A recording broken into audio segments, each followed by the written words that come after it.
स्वागत है हमारे YouTube channel Yuvansh reaction TV पर। दोस्तों आज हम वीडियो लेकर आए हैं जो कि पाकिस्तान में आम जनता खाने के लिए ऐसे लड़ रही है जैसे उन्हें कभी कुछ मिला नहीं हो, और होना भी चाहिए क्योंकि पाकिस्तान के फाइनेंस मिनिस्टर ने बोल दिया कि पाकिस्तान पूर्ण रूप से डिफ़ॉल्ट हो चुका है। डिफ़ॉल्ट हो गया भाई, दिवालिया हो गया, तो जनता तो अब खाने के लिए उसमें आटा भी महंगा हो चुका है। 150 रुपये किलो आटा, घी, तेल, हर कुछ महंगा हो चुका। अब जनता करे तो करे क्या? गरीब तबका अब तो ऐसे मर रहा है, सुसाइड भी कर रहे हैं लोग। काफ़ी जनजीवन अस्त व्यस्त हो चुका है। वहाँ के जो डेली स्वैग नाम से चैनल है उसने दिखाई है, जनता की हकीकत दिखाई है, तो उसको देखते हैं। चलिए मैं भी ठीक। नाम आपका? बिलाल। करते क्या है? मैं जॉब करता हूँ। ज़बरदस्त हो गया। बेसिकली बात करने का आपसे पर्पस ये है, ख्वाजा आसिफ जी हमारे डिफेंस मिनिस्टर, जी जी हाँ। उन्होंने ऐलान कर दिया है, इस बात का ऐलान करके उन्होंने ये कहा है कि आप लोगों ने बहुत सारी अफवाहें सुनी होंगी कि पाकिस्तान आने वाले टाइम के अंदर बैंकरप्ट हो सकता है, डिफ़ॉल्ट हो सकता है। उन्होंने कहा कि डिफ़ॉल्ट हो सकता है नहीं, पाकिस्तान डिफ़ॉल्ट हो गया हुआ है। अगर यही बात कोई नॉर्मल आदमी, कोई आम बंदा करता तो दहशतगर्दी की उसको ऊपर सजा देकर तो उसको जेल करवा दी जाती। डिफेंस मिनिस्टर ये बात कर रहे हैं कि हम वाकई में डिफ़ॉल्ट हो गए। दूसरा क्वेश्चन, अगर हम डिफ़ॉल्ट हो गए तो इसके जिम्मेदार कौन है? मौजूदा गवर्नमेंट है, गवर्नमेंट से, या फिर अपोजिशन से? देखिए जी, बात ये है कि इन्हें 9-10 माह लगे हैं ये बात बताने में कि हम डिफ़ॉल्ट हो गए। डिफ़ॉल्ट तो हम लोग उसी दिन हो गए थे जिस दिन ये लोग गवर्नमेंट में आए थे। चोर उचक्के, ठीक है, रंगबाज 2 नंबर लोग जो हैं वो इन्होंने ला के हम अपना सारी कौम के 22 करोड़ आवाम के ऊपर इन लोगों ने मुसल्लत कर दिए हैं। तो कौम तो उसी दिन ही हो गई थी, डिफ़ॉल्ट हो गई थी। दूसरी बात ये है कि इनका ये बात बताना, ये इनकी बड़ी मेहरबानी है कि जी ये इन लोगों ने ये बात तस्लीम कर ली है कि ये लोग डिफ़ॉल्ट कर गए हुए हैं। जब 150 रुपये जब ये पेट्रोल मिल रहा था तब ये लोग कह रहे थे कि जब 2 रुपये पेट्रोल बढ़े तो समझ लें कि हुक्मरान चोर हैं। तो अब ये लोग क्या हैं? ये इंतहाई कमीने लोग हैं। इन लोगों ने गरीब आवाम के मुंह से उनके नवाले छीन लिए इन्होंने, ठीक है।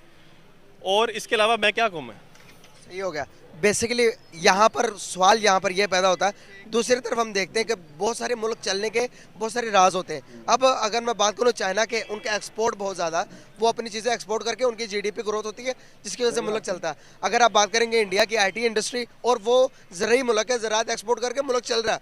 पाकिस्तान के अगर हम रिसर्च करते हैं, बैक एंड पे जाते हैं, तो हमें पता चलता है पाकिस्तान कर्जा लेके चल रहा है। आपको नहीं लगता कि कर्जा कब तक लेते रहेंगे? अब वो टाइम आ गया कि मुल्क, पूरी दुनिया ने हाथ उठा दिए कि भाई हम नहीं देंगे। तो इसका जिम्मेदार कौन है? हम कर्जा लेके चलेंगे या फिर अपनी इंडस्ट्री भी हम डेवलप करेंगे?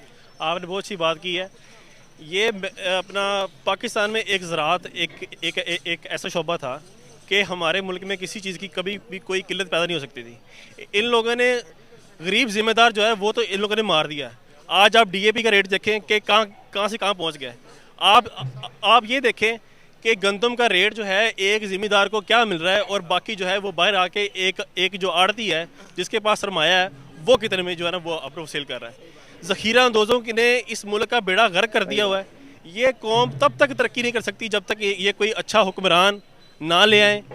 22 करोड़ आवाम इस टाइम यही शोर कर रही है कि इस टाइम जो है वो इलेक्शन होने चाहिए। ये लोग डिले क्यों कर रहे हैं? ये लोग डिले इसलिए कर रहे हैं क्योंकि इन लोगों को पता है कि अब हम लोग चले गए तो हम लोग दोबारा कभी नहीं आ सकते। बिल्कुल सही। हमारा पड़ोसी मुल्क भारत से हम अलग इसलिए हुए थे कि ताकि डेवलप हो सके, तरक्की कर सके, तरक्की याफ्ता हो सके। क्या हमारे पॉलिटिशियन ने हमें तरक्की के लायक छोड़ दिया? क्या हम तरक्की कर ली हमने वाकई में, जिसकी वजह से हम अलग हुए थे? हम लोग हर साल, हर माह, हर दिन ये कहते रहते हैं कि जी कि हम भारत की जो है वो अपना उसकी मैली आंख जो है ना उसको हम लोग तोड़ देंगे, उसको हम लोग निकाल देंगे। लेकिन मुझे ये समझ नहीं आती वो 500 बिलियन डॉलर की वो इकॉनमी, 700 बिलियन डॉलर्स की उनकी इकॉनमी है। उनको क्या ज़रूरत है कि एक डिफ़ॉल्ट मुल्क की जो है ना वो उसके ऊपर वो अपना हमला करें? यहाँ पे हमला करने वाले जो हैं वो तो सारे अपनी सीटों पे बैठे हुए हैं। बल्कि उन लोगों ने तो सारा इस मुल्क के सही जो है वो अपना दुश्मन जो है ये हुक्मरान है। अब जो है, अब मेरे ख्याल में ये टाइम आ चुका हुआ है कि एस्टेब्लिशमेंट को ये चाहिए कि वो पेनिट्रेट करे, वो अब वाकई जो है वो अपनी दखलंदाजी करें और करके इस मुल्क को जो है ना वो किसी भी हद तक जो है ना वो सेव कर लें। अभी जो है ये 90 दिन के अंदर अंदर अगर ये लोग इलेक्शन करवा दें तो मैं कहता हूँ कि ये बड़ी बात है, लेकिन ये लोग इलेक्शन पैसों से होते हैं ना सर, हमारे पास वो रिजर्व पड़े हुए हैं कि जिसके साथ हम इलेक्शन करवा सके। ये तो सोचने वाली बात है सर, हमारे पास रिजर्व भी नहीं है, फॉरेन रिजर्व भी नहीं है, मुल्क बैंक करप्ट होने वाला है। आपको नहीं लगता कि इलेक्शन इस चीज़ का हल नहीं है सर? अगर इस चीज़ का हल निकालना है तो आपको एक्सटेंड करना पड़ेगा। आपको चाहिए कि इस मुल्क के अंदर कोई भी आने वाले जब तक 3 से 4 सालों तक, मेरी बात सुने, अगर यही बात आप ये कर रहे हैं कि जी के ये मुल्क डिफ़ॉल्ट कर गया हुआ है, इस मुल्क का जो है वो उसका हल इलेक्शन नहीं है, तो फिर मुझे ये बता दें कि ये जो आम आवाम है वो 272 रुपये का पेट्रोल डलवाए और जजेस हो गए, वकला हो गए, मतलब जो जो सरकारी ओहदों पे हैं उन सबको जो है 500 लीटर 1500 लीटर जो है वो पेट्रोल मिल रहा है। उन सबको कहें कि अपने अखराजात को कम करें। वज़ीर मशीर ये जो अभी इन्होंने BMW जो इन्होंने बाहर से इम्पोर्ट की हैं वो किस खाते में? मुल्क आपका डिफ़ॉल्ट कर रहा है, आप जो है वो अपना शाह खर्च की जो है वो आपको पता है हमारा पड़ोसी मुल्क है, ये चाहे बात आपको अच्छी ना लगे लेकिन मैं बताऊंगा, पड़ोसी मुल्क का जो नरेंद्र मोदी है उसके पूरे साल का पूरे 8 साल 9 साल हो गए उनको हुकूमत करते हुए, उनके खाने का एक्सपेंस ज़ीरो। पूरी के पूरी इंडिया की इंडस्ट्री लगी, पूरी के पूरी इंडिया के लगे कि भाई पता लगाने के लिए कि नरेंद्र मोदी के खाने पीने का रिहाइश का कितना खर्चा है, तो हिसाब लगाया ज़ीरो। पता लगाया ज़ीरो कैसे?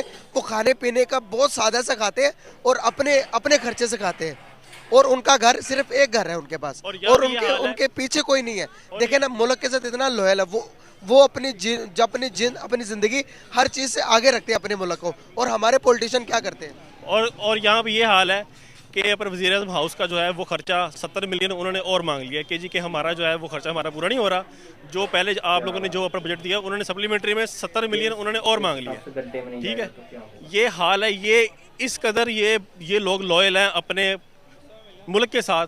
ठीक है, जब तक ये लोग नहीं कुर्बानी देंगे कुछ भी नहीं होने वाला, यहाँ पे कुछ भी नहीं। ये लोग अमीर से अमीर तर होते जा रहे हैं। ना मेरे बाप दादा की कोई जायदाद है, ना मेरी कोई जायदाद है, लेकिन वहाँ पे जाके देखें, वहाँ पे जाके वो लंदन में जाके वहाँ पे रह भी रहे हैं, सारा कुछ हो रहा है। ये मतलब कि ये आम आवाम को ये पागल समझ रहे हैं। ठीक है, और ये अब ये बेचारी आवाम जो है ये बाहर निकलने से भी डरती है, क्योंकि इतना खौफ हरास फैला दिया गया है, इतना खौफ हरास फैला दिया गया है कि कोई बंदा भी जो है वो अपने क्राइम रेट भी ज़्यादा हो, वो अपनी जारी सी बात है। जब भूख होगी तो फिर क्राइम रेट जो है ना ये तो बढ़ेगा। ये तो एक पढ़ी लिखी बात है। इस पे बंदा अब मैं अपना पिछले दिनों में सोशल मीडिया पे मैं ये देख रहा था कि एक चोर जो थे वो आटे के 2 थैले जो है वो लेके वो भागे। ओ भाई, वो चोर नहीं है, वो बेचारे ज़रूरतमंद हैं, उनके पास पैसे नहीं है खाने को, वो आटा लेके गए हैं, तो वो अपने बच्चों के लिए वो खाने के लिए ले गए हैं। शर्म से डूब मरना चाहिए। ये मैं कहता हूँ कि ये इस मुल्क के अपने गंदे चोर उचक्के जो है इसके, मैं कहता हूँ इन्होंने ये मुल्क तबाह कर दिया इन्होंने। अगर मैं आपको एक और छोटी सी बात करके बात खत्म करते हैं लास्ट में, आपको पता है कि पड़ोसी मुल्क के अंदर दुनिया की 5वीं बड़ी मैशत बन गई, अभी दूसरी तीसरी की रेस में वो लगे हुए हैं, और यहाँ पर हमें खून के रोटी के लाले पड़े हुए हैं कि हमें रोटी नहीं पूरी हो रही। क्या कहना चाहेंगे, उन्होंने क्या स्ट्रेटजी अपनाई और हमें क्या अपनाने की ज़रूरत है? मैं तो कहता हूँ कि अगर इन लोगों को ये सब लोग कहते थे कि जी के तजर्बाकार टीम है, ये इमरान खान जो है ये तो नाअहल है, इसके पास ना तजर्बाकार टीम है। एयरफोर्स का त्यारा लेके आया है जी इसहाक डार साहब को कि जी के आएँ और आके हमारी जो है ना वो अपने मुल्क की मईशत को जो है ना वो ठीक करें। उन्होंने आके मसनूई तौर पे डॉलर को जो है वो 4-5 रुपये नीचे लेके आए, अवाम सफ़र हुई। उसके बाद फिर एकदम से जो है वो आगे से आगे डॉलर, मैं कहता हूँ डॉलर और पेट्रोल दोनों की रेस लगी हुई है। ठीक है, वो आगे से आगे वो ऊपर बढ़ते जा रहे हैं। अब मेरे ख्याल में इन लोगों को कौम से माफ़ी मांग लेनी चाहिए जिन लोगों ने इन्हें एयरफोर्स का त्यारा दिया कि जी जाके उस से आप। अल्हम्दुलिल्लाह, अल्लाह पाक का शुक्र है। सर, नाम आपका? हसन शाह। सर, आपको एक बहुत बड़ी न्यूज़ देता चलूँ, हमारे डिफेंस मिनिस्टर ने कहा है कि पाकिस्तान, बहुत सारे लोगों से आपने सुना होगा कि पाकिस्तान डिफ़ॉल्ट करने वाला, पाकिस्तान डिफ़ॉल्ट होने वाला है, तो उन्होंने कहा कि पाकिस्तान डिफ़ॉल्ट हो गया है, पाकिस्तान डिफ़ॉल्ट कर गया हुआ है। इस बारे में क्या कहना चाहेंगे? डिफ़ॉल्ट करने का जिम्मेदार इस मुल्क का कौन है? हमारे पॉलिटिशियन है या जो उनसे ये अपोजिशन है जो कि हमारे हुक्मरानों को पूरा करने देती नहीं है टर्नोल? क्या कहना चाहेंगे? बिस्मिल्लाहिर्रहमानिर्रहीम, नहमदुहु व नुसल्ली व नुसल्लिम अला रसूलिहिल करीम। जो हमारे मुल्क के सूरत हाल है मुआशी तौर पर, इसके ज़िम्मेदार बहुत सारी जहाँ चीज़ें होंगी वहाँ पर बिलखसूस हमारे बहुत सारे इदारे हैं, इसको ख़त्म हो रहा है ना, और वो उसका ये दिखाओ,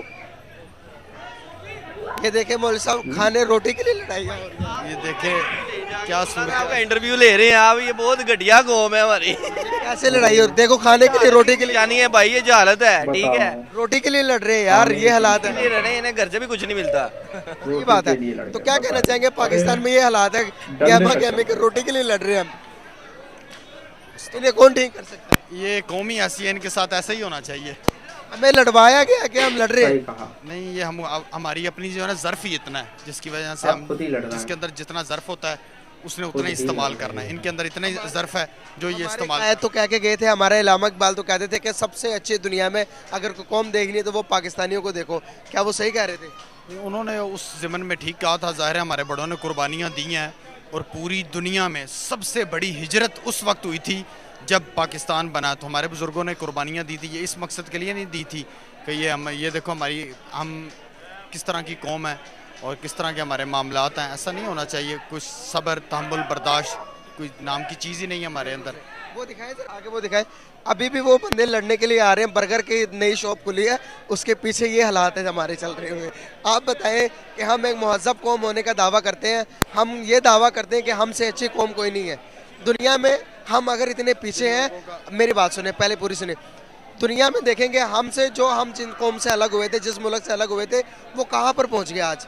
आज चाइना को देख लिया, हमसे पहले आज़ाद हुआ था, कहाँ चला गया। हमसे तो स्ट्रॉन्ग आज अफगानिस्तान भी है, बांग्लादेश हमसे अलग होकर आज खुशियाँ मना रहा है। क्या कहना चाहेंगे, अगर हम डाउनफॉल पर जा रहे हैं तो इसका जिम्मेदार कौन है? अगर हम अपनी जोग्राफिया सूरत हाल को देखें, अफ़गानिस्तान है, बंगाल है, इंडिया, सब हमसे बहुत आगे चले गए हैं मुआशी तौर पर। और उसमें जो सबसे बड़ा कसूर है ना, वो हमारे सियासतदानों का है, और हमारे इदारे कमज़ोर हैं। जब इदारे कमज़ोर होंगे तो फिर ज़ाहिर है इंसान। दोस्तों देखा आपने किस तरीके से वहाँ पर रोटी के लिए झगड़ रहे हैं लोग, और पता नहीं क्या क्या कर रहे हैं, चोरी भी कर रहे हैं। देखिए किस तरीके से वहाँ पर डंडाबाजी भी चल रही थी, मैंने देखा भी, आपने भी देखा किस तरीके से डिफ़ॉल्ट हुआ है। वहाँ के मिनिस्टर ने भी बोल दिया। अब आम जनता की भी राय आपने सुनी होगी, किस तरीके से जनता अपने देश के लिए बोल रही है। भाई अब तो क्या कह सकते हैं, पड़ोसी देशों से हेल्प लेंगे नहीं, तभी तो देंगे जब वो मांगे। भाई ट्रेड चालू करे, हम तो चाहते हैं भाई जनता, सरकारों के बीच में जनता पिसती है हमेशा, जनता नहीं चाहती लड़ाई। तो अगर हमारी वीडियो अच्छी लगी हो तो इसे लाइक करें, शेयर करें, सब्सक्राइब करें। जब तक के लिए मिलते हैं नेक्स्ट वीडियो में, तब तक के लिए जय हिंद, जय भारत।